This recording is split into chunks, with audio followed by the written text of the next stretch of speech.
Introduction AIMSS से आई है क्या? AIMSS ऑल इंडिया महिला सांस्कृतिक संगठन की ओर से हूँ। मैं वेस्ट बंगाल कलकत्ता से ही हूँ। हम लोग अब जानते हैं ऑल इंडिया ऑर्गेनाइजेशन मतलब हर जगह पे हर स्टेट में हर राज्य में हमारी संगठन है। हम लोग इस किसान जो कानून लागू किए हैं सरकार करना चाहते हैं इसके खिलाफ जो आंदोलन है हम इस आंदोलन के साथ है। हर जगह पे हर राज्य में इसके खिलाफ हम लड़ रहे हैं। तो किसान मजदूर भाई लोग जहाँ जहाँ आंदोलन कर रहे हैं हम लोग उधर जा रहे हैं। उनसे कुछ वो लोग कैसे क्या कर रहे हैं हम लोग भी उनके साथ रहना चाहते हैं। इस आंदोलन में हम पूरा सहमत है।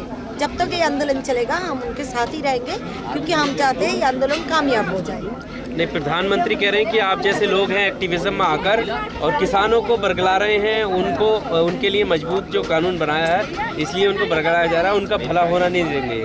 नहीं, हम इसके ऊपर काफ़ी चर्चा किए। बात ऐसे नहीं है जो किसान लोग कुछ बोल रहे हैं गवर्नमेंट कुछ बोल रहे नहीं। इसके बारे में सही क्या है गलत क्या है इसके ऊपर थोड़ा जानकारी हमको मिला है।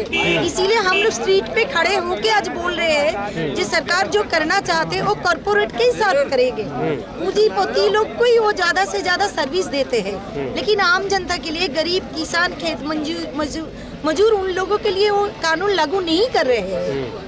और साथ में आप जानते हैं बिजली बिल 2020 वो भी लागू करना चाहते हैं जो भी किसान के खिलाफ है। तो कोई भी किसान जब मरेगा तो हम भी भूखा मर जाएंगे, हम सब जानते हैं। मेरा पिताजी भी एक किसान थे, मैं भी एक किसान की बेटी हूँ। मैं खुद नहीं खेती करती हूँ लेकिन आप जानते हैं ज़्यादा से ज़्यादा हमारी देश के आदमी जो कृषि के साथ मतलब किसान ही है। और ये तो जानते हैं यूपी में तो डिपेंडेंट मैंने एग्रीकल्चर के ऊपर ही डिपेंडेंट है। तो कैसे सरकार ऐसे बोलते हैं कि हम हर चीज में देख रहे हैं, आप खुद ही तो देख रहे हैं, हम भी जानते हैं आप भी जानते हैं। वो ज्यादा से ज्यादा सर्विस किसको दे रहे हैं अभी? अदानी अंबानी जिसको नाम हम जानते ही नहीं थे कुछ साल पहले भी। लेकिन मोदी सरकार आने के बाद बीजेपी आने के बाद ये हमारे सामने आ गया। वो कह रहे हैं कि किसानों को 70 साल में आजाद किया है पहली बार, इससे पहले ऐसा नहीं। पहली बार बिल ना वो जो बोल रहे वो सही नहीं बोल रहे, वो गलत बोल रहे। वो एक्चुअली उनका क्षमता ज्यादा है, वो ज्यादा सीट लेकर जीत के आए इसलिए जो चाहे वो पूरा देश को बेच रहे हैं, हर जनता को बेचना चाहते हैं। आप जानते हो कितना प्राइवेटाइज कर रहे हैं। रेल को भी प्राइवेटाइज किया, सरकारी जितना संस्था था उसको भी वो प्राइवेटाइज कर रहे हैं। और क्या 8-9 एयरपोर्ट को भी वो प्राइवेटाइज कर दिए हैं। तो इसमें क्या हम देख रहे हैं जो गैस का आप तो जानते हैं, आप तो महिला इसके साथ बहुत जुड़े हुए हैं, किचन के साथ रिश्ता। महिला सशक्तिकरण की बात करते हैं, वो सशक्तिकरण कैसे हुआ है? आप बोलिए बेटी पढ़ाओ बेटी बचाओ, ज्यादा से ज्यादा बेटी के ऊपर अत्याचार इस बीजेपी जमाने में सबसे ज्यादा हो रहा है। यूपी में सबसे ज्यादा पूरा भारत में। ये आप भी जानते हैं हम भी जानते हैं, मतलब जानकारी हमको मिले है। गवर्नमेंट के हिसाब से ये जो निकालती है ना इस साल कितना अत्याचार हुआ, इस साल कितना हुआ, सबसे ज्यादा है। अभी देखिए 12 मिनट में एक किसान आत्महत्या करती है। ये हिसाब तो मैंने नहीं निकाली, सरकारी हिसाब से निकले। लेकिन तो कैसे हम वो दिखा रहे हैं जो किसान आज आज़ाद हो रहा है। सच में जो आज़ादी आंदोलन में अपना जिंदगी कुर्बान किए हैं। हम जानते हैं नेताजी सुभाष चंद्र भगत सिंह, महिला का आप जानते हैं प्रीतिलता है, यहाँ दुर्गा भाभी है, जो लोग आज़ादी आंदोलन में अपना जिंदगी देना चाहते थे क्योंकि आम जनता को इस सब शोषण से मुक्त हो जाए, उसको शिक्षा मिले, काम मिले, समान अधिकार मिले महिला को। लेकिन है कहाँ, अभी भी कहाँ है? मैडम मोदी गवर्नमेंट कहती है कि डिजिटल फार्मिंग होगी। डिजिटल फार्मिंग कैसे होगी पता नहीं। हमारे देश में अभी देखिए एजुकेशन में तो हम अभी बहुत ही पीछे हैं। अभी हम जो खाना मतलब भूखा रहता है 117 देश के अंदर हम 103 नंबर पे आ गए हैं। तो डिजिटल इंडिया कैसे वो बना देंगे? राशन कार्ड में शुरू किए हैं ना वो, राशन सिस्टम को बंद करना चाहते हैं लेकिन वो डिजिटल कार्ड देना शुरू किए हैं। पहले बोले थे सबको मिलेगा, धीरे धीरे बोल रहे BPL वाला धीरे धीरे ये भी बंद कर रहे हैं, पूरा खत्म कर देंगे सब कुछ कर दिया। ये तो पोस्टल जो सिस्टम है आप जानते हैं कितना बड़ा सिस्टम था जो पूरा सबको जोड़ रहा था, अभी नहीं है। क्या रिलायंस आ गया है ना, बोलिए रिलायंस को लाए फ्री में दे रहे थे, बात ऐसे। ठीक, मैडम क्या नाम है आपका? मेरा नाम सीता सिंह है, मैं ऑल इंडिया महिला सांस्कृतिक संगठन की दिल्ली स्टेट राज्याध्यक्ष हूँ। क्या कहना चाहती हैं? लगातार आंदोलन चल रहा है, सरकार वापस नहीं लेना चाह रही है। सरकार वापस नहीं लेना चाह रही है, वो अपनी ताकत दिखा रही है।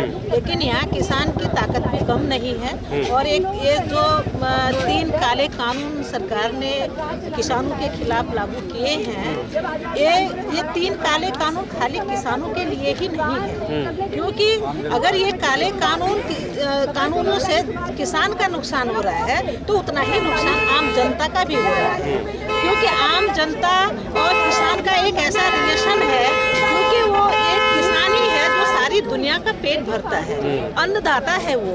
अगर उसके खिलाफ इस तरह के कानून अगर सरकार पास कर रही है, अगर उसका नुकसान है, उसका हित नहीं है, तो आम जनता का भी हित नहीं है, महिलाओं का भी हित नहीं है, क्योंकि आम महिला का जीवन जनजीवन वो किसान से जुड़ा हुआ होता है। हर चीज को फाइट महिला को भी करना पड़ता है। तो इसलिए हम लगातार इस मूवमेंट को हम समर्थन दे रहे हैं और आगे भी हम समर्थन देते ही रहेंगे, क्योंकि मोदी सरकार का तो हर क्षेत्र में यही कहना है कि बेटी पढ़ाओ बेटी बचाओ, लेकिन बेटियां बच नहीं रही हैं, पढ़ाने की तो बात रही दूर। और मोदी जी ने कहा था कि साल भर में 2 करोड़ लोगों को हम रोजगार देंगे, लेकिन यहाँ 2 करोड़ रोजगार देने के बजाय करोड़ों लोग बेरोजगार हो गए हैं। तो ये जुमलेबाजी तो इस मोदी सरकार का लगातार चल रहा है और जनता भी समझती है।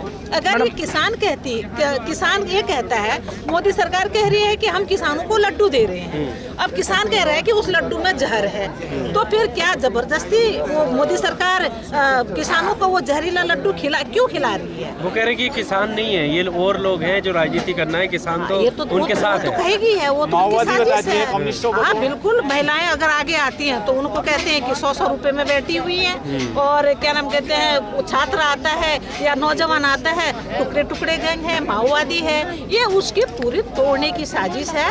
और यहाँ किसान और आम जनता पूरी इन साजिशों को समझ रही है, और इन साजिशों को समझते हुए ही ये जो प्रत्यक्ष हमें दिखाई दे रहा है, हम हर जगह जा रहे हैं, सिंगू बॉर्डर जा रहे हैं, टिकरी बॉर्डर जा रहे हैं। यहाँ पर मैं तो इसी एरिया की रहने वाली हूँ, ब्रज बिहार में रहती हूँ। यहाँ हर तीसरे दिन चौथे दिन में यहाँ आ रही हूँ और मैं देख रही हूँ कि हर नया परिवर्तन हो। मैडम क्या नाम है आपका?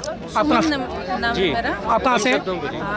गाजियाबाद से हूँ मैं। क्या कहना चाहते हैं इस किसान आंदोलन के विषय में? कहना मैं ये चाहूँगी कि ये सरकार जो है ना डरी हुई है, इसलिए बिल को वापस नहीं ले रही है कि तमाम जो जनता बेरोजगार बैठे हैं और महिलाओं पे जो अपराध आप देख ही रहे हैं दिन पर दिन कितना बढ़ रहे हैं, ये भी लोग आ जाएंगे आंदोलन से, क्योंकि इनकी अगर किसान की अगर मांगे कंप्लीट हो जाए तो इसलिए बिल लेना नहीं चाह रहे हैं। आप डरी हुई कह रही हैं, वो कह रहे हैं कि मजबूत सरकार है, 56 इंच सीने वाली सरकार है। तो उनका तो आप जुमलेबाज तो सरकार है। आपने देखा CA/NRC का जो असम से शुरू हुआ और वहाँ से करते करते इन्होंने कैसे जुमले करते करते ला दिए दिल्ली में कितने दिन तक शाहीन बाग बना रहा, हर स्टेट में बना शाहीन बाग।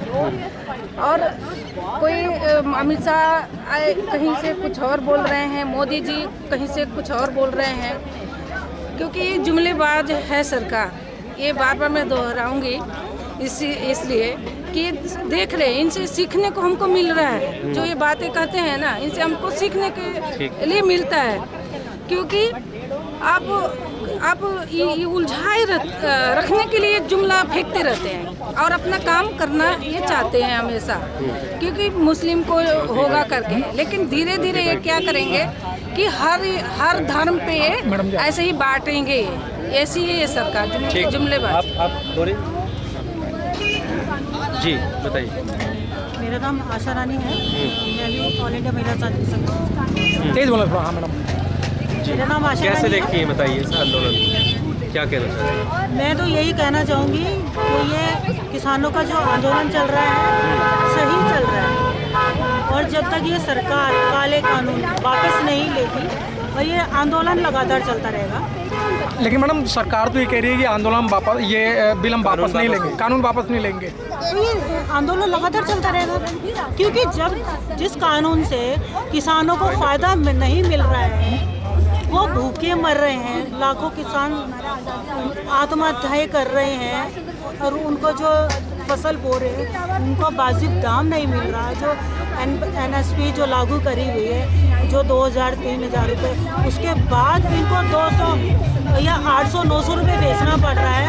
तो वो क्या करेगा किसान, बताइए? तो मरेगा ही ना, तो फिर तो उसको लेना ही पड़ेगा ना।